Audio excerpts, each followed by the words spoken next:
Hi, I'm Mary Mitchell, and my 14-year-old Corgi Annie here and I just came back from a 38-day swing around the United States in my Class B camper van.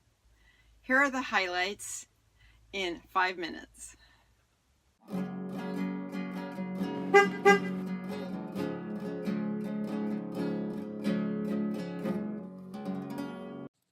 We started from Pasadena, California, and drove northeast towards St. Paul to see a cousin of mine named Leela. From there we went to Buffalo, where my brother lives, and then to Norwich, Vermont, where my niece was getting married. After the wedding, I spent a week finishing a book tour on the Henry Knox Trail, which I'll include in a separate video. Then from Massachusetts, we traveled to Gibson Island, Maryland, to see my cousin Haven, to Memphis, Tennessee, to see some friends, Kevin and Shelley, and then back to Pasadena. Day 1, we drove 433 miles to reach an RV park at the gate of Zion National Park. Highlight number 1 is the drive on day 2 through Zion National Park, Bryce Canyon National Park, and Grand Staircase Escalante National Monument. There are 2 major canyons in Zion. One you can only see by a shuttle bus, and since Annie wasn't allowed on the bus, we didn't see that one. But there was plenty more to see. Fortunately, Ramsey fit through the tiny tunnel that connects Zion with Bryce. Both parks are interconnected with the Grand Canyon, but I'd seen that on another trip. Before you get to Bryce, you pass through the Red Canyon in Dixie National Forest. At Bryce, you follow a road that follows the crest of the mountain. Depending on how many turnouts you take to admire the pink cliffs, it takes about an hour to reach the end of the road where you turn around and go back to the entrance again. Fortunately, I made it back to the van just as it began to rain. The result of the rain made for some very cool lighting effects.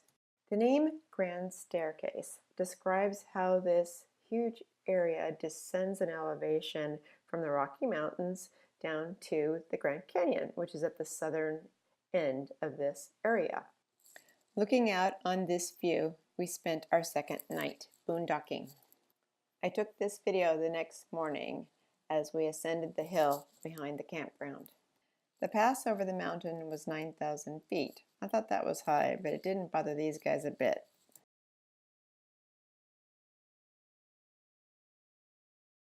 We visited 2 national parks on day 3. Capitol Reef is a huge bluff of gorgeous colored stone that in some areas remind people of Greek and Egyptian buildings. Arches National Park is known for the sculptures that nature has made out of red rock. Some are in the form of arches. The campground was full, so we spent our 3rd night at the nearby RV park in Moab. The next destination was Rocky Mountain National Park, which I have dubbed highlight number 2. The drive across the mountaintops is at 12,000 feet, the highest I have ever driven in any car, let alone Ramsey. It was all I could do to tone down my fear of heights. The scary part took about 45 minutes. The reason you don't see any trees at this elevation is because there isn't enough oxygen to keep them alive. I was very glad to get to the bottom of the mountain. From Rocky Mountain, I went first to Wyoming and then to Nebraska. Fort Laramie, now a National Historic Site, was important during the Prairie Days and during the Civil War. The agate fossil beds have been made into a national monument because underneath these hills are buried bones from animals that lived 19 to 20 million years ago. These animals weren't dinosaurs. One looks like a rhinoceros, one looks kind of like a dog, and one looks like a gazelle.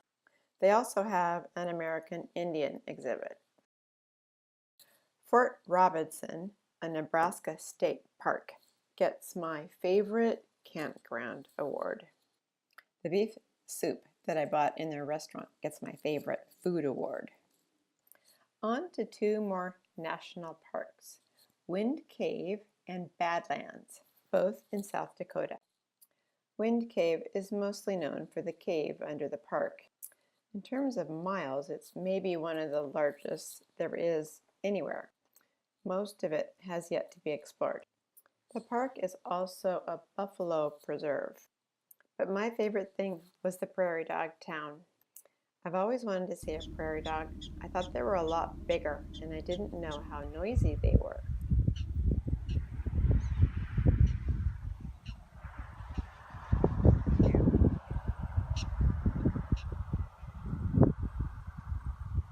There's one.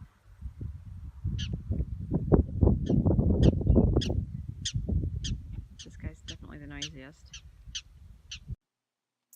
Badlands National Park is also amazing.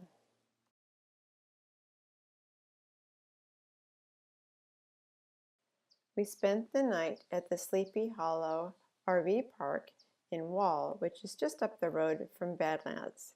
The Wall Drugstore is also a tourist destination and worth seeing. Day 7 was a long haul through South Dakota, aiming at the Pipestone National Monument just on the other side of the border in Minnesota. I stayed at a campground near Pipestone called Split Rock Creek Campground, then went to the museum first thing the next morning. It's all about a quarry where for thousands of years American Indians have been mining a special red rock. They carve their special ceremonial pipes out of this rock. From there I went to St. Paul, Minnesota, where I stayed for 2 days with my 94-year-old cousin Leela. Day 11 was spent driving through the dairy farms of Wisconsin. We stayed the night at a rest stop. I have since learned that truckers would prefer that rigs such as mine, small ones, park with the cars. The large spots are harder to come by. I only made it to the northeast corner of Indiana by the end of day 12. I had passed right by the RV Hall of Fame in Indiana because I didn't know about it then. Using the All Stays app on my iPhone, I found a really nice campground at Pokagon State Park. It's great to settle in before it gets dark. It's a good thing Pokagon State Park had great showers because day 13 was a long day. Moving into Ohio, I reached Cuyahoga Valley National Park. It's all about the canal system that entered Ohio from Lake Erie.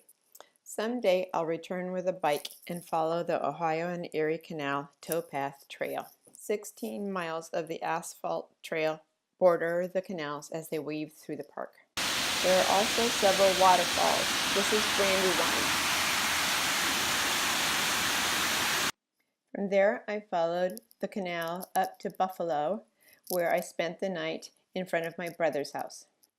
Before leaving Buffalo, I stopped in at the home where Theodore Roosevelt was inaugurated after President McKinley was assassinated. I didn't get any pictures. As you can see by this video, it was almost 100 degrees outside and Annie was waiting for me. By the way, Ramsey's odometer passed 20,000 miles. On to Seneca Falls to see the Women's Rights National Historic Park. As this placard says, this is the only park dedicated to a movement. On one side of the Seneca Falls River is Elizabeth Cady Stanton's home. Annie and I took a little walk around. The river during Elizabeth's day was part of the canal system and a really busy place. The visitor center was on the other side of the river in the town, but it was just too hot to visit it, so I took a picture and left. The next destination was Fort Stanwix, around which the city of Rome, New York has been built. I spent the night in nearby Delta Lake State Park and saw the fort the next day.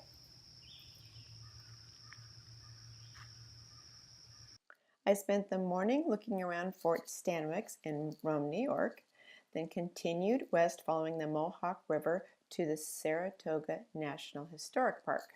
Continuing on into Vermont, I arrived at my brother's in Norwich in time for dinner. You can see by my GPS how Highway 80 follows the old canal and the Mohawk River. With the aid of canals, the Mohawk River connects Lake Ontario with the Hudson River. Fort Stanwix was built before the canals to guard that important trading route. The original wooden fort was buried as Rome, New York grew up around it. Eventually it was excavated, and now you have a wooden fort in the middle of a city. Saratoga National Historic Park is the site of a Revolutionary battle. It's on the Hudson River, which is marked by that dotted orange line, which also marks the Henry Knox Trail. As I approached Saratoga, I passed this marker for Beavis Heights from the Henry Knox Trail that I had seen last June. As most of you know, I wrote a children's book about the Henry Knox Trail. The Battle of Saratoga took place in 1777, the year after Henry Knox led his expedition from Fort Ticonderoga to Cambridge. The roads through the battlefields were closed for construction, so I pushed on for Vermont. Annie and I would spend the next 4 nights parked in a field across the street from my brother's house in Norwich, where his daughter was getting married. We were glad to stay put for a few days. We'd traveled through 16 states in 15 days. We'd toured 8 national parks, 4 national historic parks, 4 national monuments, 1 national river and recreation area, 1 national historic site, 1 national historic corridor, and 1 national historic trail. My national parks passport has all sorts of cancellation stamps on it. Stay tuned for the trip west from Massachusetts to California. If you enjoyed this video, don't forget to push the like button. Better yet, subscribe to my channel. Thanks for watching and keep on rambling.